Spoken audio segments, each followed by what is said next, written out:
BFM TV face à face. Apolline de Malherbe. Il est 8h32 et vous êtes bien sur RMC et BFM TV. Bonjour François Bayrou. Bonjour. Merci d'être dans ce studio pour répondre à mes questions. Vous êtes non seulement le président du MoDem, mais vous êtes aussi le haut commissaire au plan et le maire de Pau. On va parler des européennes, bien sûr, à 2 heures du grand discours de lancement de campagne. Enfin, je vous poserai la question sur un lancement de campagne, mais enfin, ça en a tout l'air, d'Emmanuel Macron. Mais je voudrais d'abord vous demander à quoi ça a servi de faire tout ce ramdam pour la réforme des retraites si finalement on peut partir 18 mois avant l'âge légal, payer 75% du salaire sans bosser. Oui, il y a beaucoup d'émotions chez beaucoup de Français. Parce qu'ils ont le sentiment que la loi n'est pas la même pour tous.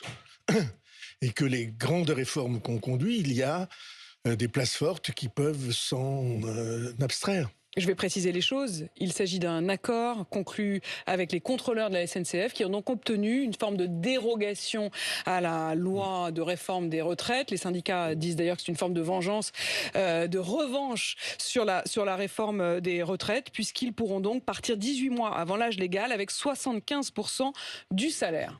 Alors je vois bien ce qu'on va répondre, ce que la SNCF, parce que vous avez dit tout à l'heure que c'était l'État. Disons que la SNCF, c'est l'État qui est actionnaire à 100%. C'est vrai, mais c'est l'entreprise, la SNCF, qui a fait cet accord. Et il est vrai que l'État avait suggéré que ce soit une négociation sur les fins de carrière. Mais bon, vous voyez bien... non, je pense que c'est un très inquiétant exemple. Le message qui est envoyé, le signal qui est envoyé à tous ceux qui ont fini par accepter l'idée qu'on ne pourrait pas avoir de système de retraite équilibré si tout le monde ne faisait pas des efforts. Et les efforts qui ont été annoncés, on peut même s'interroger pour savoir s'ils suffiront. Et donc, tous ceux qui ont accepté cette idée, ils se trouvent aujourd'hui avec le sentiment qu'ils sont c'est eux qui vont faire les efforts. Vous vouliez dire les dindons de la farce ? Oui, je ne veux pas employer des mots comme ça, mais que c'est eux qui vont faire les efforts et qu'il y a des places fortes. La SNCF en est peut-être une. Il y a beaucoup d'interrogations autour des contrôleurs aériens. Il y a sûrement à la RATP des un accord, inquiétudes sur ce sujet. Je précise d'ailleurs les choses. Un accord a été obtenu, et c'est une information RMC. Alors là, pas sur les fins de carrière, mais sur notamment la mobilisation cet été. Ce sera 1 600 € pour tous les agents qui seront mobilisés cet été et jusqu'à 2 500 € de prime pour les conducteurs les plus mobilisés. Ça, c'est un accord qui a été obtenu ce matin avec évidemment une forme de menace de grève pour les Jeux Olympiques. François Bayrou. La menace n'est pas acceptable. L'accord est compréhensible. Si on demande des efforts particuliers pendant une période particulière où d'habitude les gens sont en vacances, alors il est normal qu'il y ait une compensation. Puisque tout l'été va être évidemment mobilisé pour les Jeux Olympiques et les Jeux Paralympiques. Donc ça, c'est normal. Mais le signal qui est envoyé, c'est absolument certain que c'est un signal qui est, par les Français, mal vécu et à juste titre. Parce que s'il y a des efforts demandés à la totalité de la nation, il n'y a pas de raison particulière, de pénibilité, parce que je ne crois pas qu'il y ait une pénibilité particulière. Il y a des contraintes, on n'est pas chez soi pendant les week-ends, tout ça est vrai. Mais je précise d'ailleurs que les contrôleurs des trains, qui se sont donc vus obtenir cet accord, avaient déjà une retraite plus tôt que les autres, précisément pour tenir compte de ce que vous disiez. Le départ était normalement à 59 ans. Il pourra donc se faire 18 mois avant, comme je le disais, avec 75% du salaire. Et que la SNCF a donc coûté 20 milliards d'euros aux contribuables en 2022. Est-ce que vous considérez que dans le temps actuel, et là c'est vraiment aussi au haut commissaire au plan que je m'adresse, François Bayrou, dans le temps actuel, avec les perspectives économiques de la France, avec la situation des finances publiques... Et celle du régime des retraites. Et celle du régime des retraites, ça vous paraît le bon timing et le bon message ? Je pense que il n'y a d'effort accepté que si que ces efforts sont marqués d'un sentiment de justice. C'est-à-dire si toutes les catégories de la population qui n'ont pas de contraintes particulières physiques, de fatigue exceptionnelle, les suivent, ces efforts. Autrement, c'est ressenti comme, évidemment, c'est toujours les mêmes qui en profitent et c'est toujours les mêmes qui font les efforts. Et donc, non, je pense que ce n'est pas... Alors, je vois très bien que c'est un petit enjeu parce que le nombre de personnes qui vont être concernées par cette décision doit être réduit et que j'imagine ça ne va pas coûter des centaines de millions, mais je pense que c'est un mauvais signal. Je le disais, la situation des finances publiques, un mot quand même de ce qui se passe demain, c'est l'agence de notation Moody's qui va rendre sa copie, c'est-à-dire cette agence de notation, et je reprécise bien les choses, il y en a deux très importantes, Fitch et Moody's. Moody's, c'est demain, c'est eux qui analysent en quelque sorte la situation économique à moyen terme de la France et qui disent au reste du monde qui prête de l'argent tous les jours sur les marchés pour payer la dette de la France, qui leur disent écoutez, voilà le risque que vous prenez en prêtant de l'argent à la France ou non, et en fonction de cette note, si elle est dégradée ou non, évidemment, ceux à qui on emprunte de l'argent rechigneront davantage à en prêter à la France. Vous êtes confiant, François Bayrou ? Comme vous savez, cette note a déjà été abaissée plusieurs fois ces dernières années. Plusieurs fois. Et puis c'est à mettre en relation avec quelque chose qu'on fait semblant d'ignorer, c'est que les États-Unis ont un déficit et une dette qui est beaucoup plus importante encore. Ils dépendent de moins de monde, ils ont leur propre système économique. Nous avons notre propre système économique. Ça vous inquiète pas, donc ? Notre propre monnaie. Non, j'aurais préféré que... Je vous ai connu plus rigoureux sur les histoires de dette et de déficit. J'ai été... comme vous le rappelez gentiment, j'ai été celui qui a mis la question de la dette au cœur du débat public français. J'ai même fait des campagnes présidentielles avec ce sujet comme un des sujets principaux de l'avenir du pays. À l'époque, on ne m'a pas écouté. Et je pense que la situation serait très différente aujourd'hui. Mais la dette, il y a deux manières de l'utiliser. Il y a la dette qu'on mobilise pour des investissements, pour moderniser le pays, pour construire des universités, pour construire des hôpitaux, pour avoir des laboratoires de recherche qui nous permettent d'être à la pointe de l'activité mondiale. Et il y a, hélas, la manière dont on l'a utilisé en France, tous les gouvernements successifs, jusqu'en 2017 en particulier, et puis depuis le Covid et depuis la guerre en Ukraine, qui est une dette de fonctionnement quotidien. On utilise la dette pour les dépenses quotidiennes. Ceci n'est pas une bonne orientation.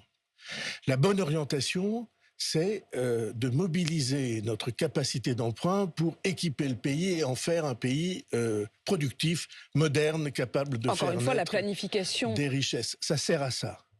Et nous avons, comme vous savez, publié des études sur la dette dans laquelle nous recommandions cette méthode de endettez-vous, mais pour investir. Simplement, aujourd'hui, nous devons regarder le caractère inquiétant du monde. Alors,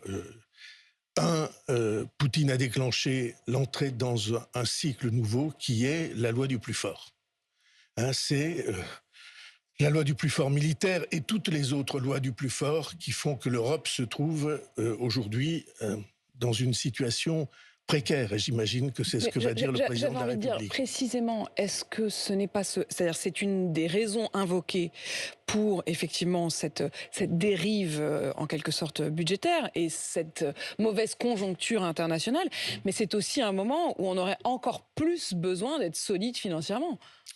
Oui, je pense que heureusement nous avons l'euro et nous avons la Banque Centrale Européenne, ce qui fait qu'on est solide. Imaginez ce qu'aurait été la situation d'un pays comme la France, qui du point de vue des finances publiques est depuis des décennies en situation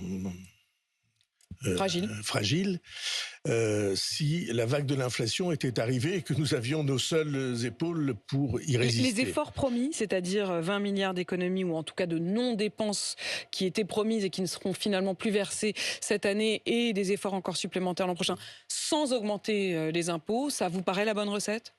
En tout cas, c'est un effort dont tout le monde voit bien qu'il permet de rééquilibrer une partie de la situation. Mais moi, je veux insister sur le fait que euh, dans le monde comme il est devenu aujourd'hui, pas comme il était en 2007, dans le monde tel qu'il est devenu aujourd'hui, les puissances de la planète, la Chine et les États-Unis, mobilisent des sommes absolument considérables pour maintenir, soutenir leur activité et pour prendre le contrôle des grandes technologies, du numérique par exemple, du cloud, de tout ce qui va faire le cadre des sociétés qui viennent est menacé d'être contrôlée par de très grandes puissances. Et l'Europe, qui a 500 millions d'habitants, qui est plus peuplée que les États-Unis, l'Europe est en situation aujourd'hui d'être, d'une certaine manière, assiégée. Et si on ne se rend pas compte que c'est ça, alors assiégée militairement, assiégée commercialement, assiégée par la prise de contrôle de très grandes entreprises et de très grandes technologies contemporaines, songez à l'intelligence artificielle par exemple. Pour vous, l'Europe aujourd'hui est menacée. L'Europe est aujourd'hui en risque. L'Europe est aujourd'hui en risque d'être soumise aux très grandes puissances que nous avons nommées. Alors Poutine, ça se voit, parce qu'il vient avec des bombes, des obus et des drones. Au fond, pour vous, il y a Poutine, il y a la Chine et il y a les États-Unis. Et au milieu, il y a l'Europe qui... Et il y a l'Iran. Ce que l'Iran est en train de répandre et dont on a vu le 7 octobre le début, et qui a lancé un drame historique qui est celui qui est en train de se passer dans cette partie du monde, à Gaza en particulier. Ça a été voulu. Et ça a été voulu pour empêcher que la paix ne progresse. Parce que y avait des ferments de paix. Il y avait l'Arabie Saoudite, il y avait le Maroc. Les accords d'Abraham. Qui étaient en train de donner corps aux accords d'Abraham, comme on dit, puisque c'était ce front de paix qui était en train de se construire. Et ce qu'a choisi l'Iran, l'Iran a souhaité le drame. Par ses affidés, et notamment par le Hamas, le 7 octobre, ce qu'a choisi l'Iran, c'est de créer de l'irréversible. Et de créer de l'irréversible avec une arme, qui est l'horreur. L'horreur, le 7 octobre, selon moi, elle n'était pas un dégât collatéral, comme on dit, un accident, des dégâts comme il y en a dans les guerres, hélas. C'était voulu. C'était pour qu'il devienne impossible de faire la paix. Et donc, vous voyez, la Chine, les États-Unis, ce qui se passe en Iran, et l'affaiblissement interne de l'Europe, la démographie européenne. Le fait que nous sommes une partie de la planète qui, au fond, consciemment ou inconsciemment, renonce à une partie de son avenir. Et si on ne voit pas que l'Europe est en risque, que la situation aujourd'hui, et notamment le cadre des élections européennes, c'est que les Européens, et parmi eux les Français qui ont toujours été, et qui sont depuis 7 ans, une puissance motrice. Hein, on est une locomotive. On le reste. On le reste, on l'est, et personne aujourd'hui ne le discute, je crois. Cette Europe-là, elle est en situation de risque et de fragilité. Et si elle ne se mobilise pas... Quel doit être le sursaut pour vous, François Bayrou? Parce que le théâtre, ce que vous dessinez est effectivement, objectivement assez tragique. Mais quelle est la réponse? C'est-à-dire, quelle est la réponse? La réponse, c'est l'unité, c'est la mobilisation des volontés, c'est la décision ou la détermination d'aider ceux qui... Est-ce qu'il faut une Europe de la défense? Il faut une Europe de la défense. Est-ce qu'il faut une Europe plus fédérale? Vous l'avez sans doute vu. Il y a eu cet appel dans le Figaro hier de 50 personnalités pour un référendum sur le tour de vis, ce qu'ils appellent le tour de vis fédéraliste de l'Union européenne. Ils parlent d'une dérive, c'est signé notamment par Arnaud Montebourg, par Marcel Gauchet, par Pierre-André Taguieff, qui disent qu'il y a une dérive, un projet de réforme des traités qui généraliserait les règles de la majorité. C'est-à-dire pour qu'on comprenne bien de quoi il s'agit. L'Europe, aujourd'hui, il y a un certain nombre de points sur lesquels il y a une forme de droit de veto des nations qui, si elles ne votent pas, ça n'est pas adopté. Si c'est une majorité simple, ça veut dire qu'il y a des pays qui peuvent, comme la France, ne pas voter et que les choses se fassent malgré tout. Est-ce que vous y êtes favorable? Ça permet d'avancer plus vite, mais parfois au mépris des nations. On est en train de déformer la réalité. Alors, par des craintes peut-être de bonne foi, mais ces dénonciations ne sont fondées sur rien de vrai. Actuellement, c'est la règle de l'unanimité. Vous voyez bien que la règle de l'unanimité, elle est elle aussi fragile, parce que pour mettre tout le monde disant oui autour de la table, on peut imaginer des règles de majorité. Mais ces règles de majorité qualifiées sont telles que un grand pays comme la France et les grands pays fondateurs de l'Union européenne, l'Allemagne, l'Italie, ne pourront pas être mises en minorité. Et d'ailleurs, je pense qu'il est nécessaire de prendre toutes les précautions sur ce sujet. Il faut, d'après vous, être vigilant là-dessus, ça veut dire quoi? Non, je pense que dans le passé, je vois au moins 2 sujets sur lesquels nous aurions pu être mis en difficulté, et nous ne l'avons pas été parce que nous avions la capacité de dire non. La guerre en Irak, beaucoup des pays européens étaient sous la coupe des États-Unis. Et la France a eu la force et l'autorité de dire non. Et le nucléaire. Il y a eu un moment, comme vous le savez, où la position de la France qui dit nous voulons construire, nous voulons continuer à avoir un équipement électronucléaire, c'était terriblement discuté. On a essayé de nous mettre en minorité sur ce sujet. On n'y est pas arrivé, heureusement. François Bayrou, vous serez sur la liste?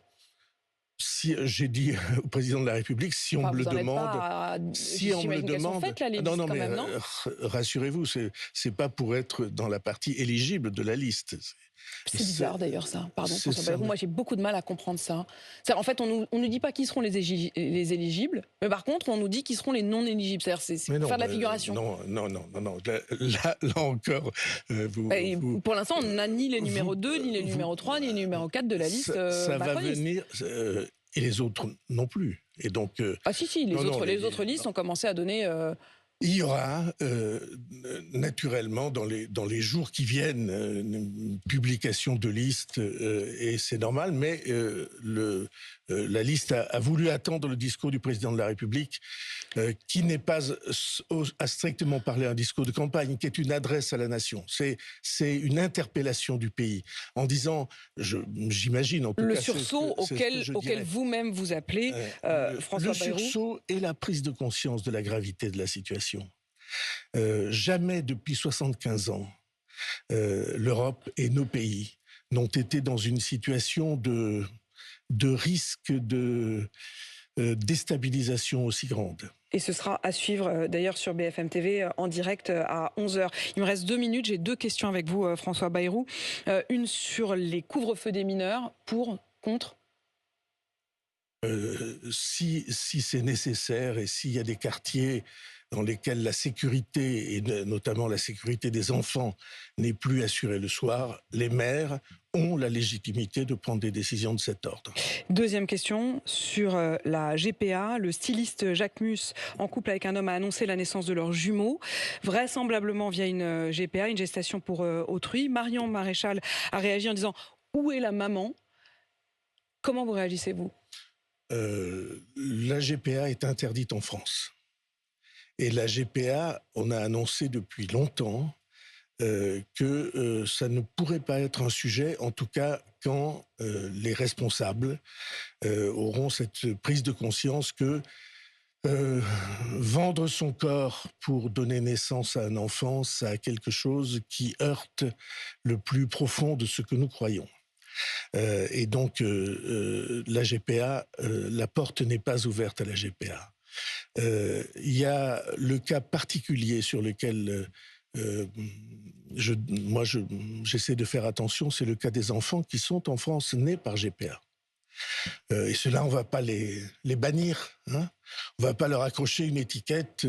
Toute leur vie n'a pas d'identité parce que il n'est pas né selon les règles. Et là, moi, je suis moins bloqué que beaucoup ne l'ont exprimé.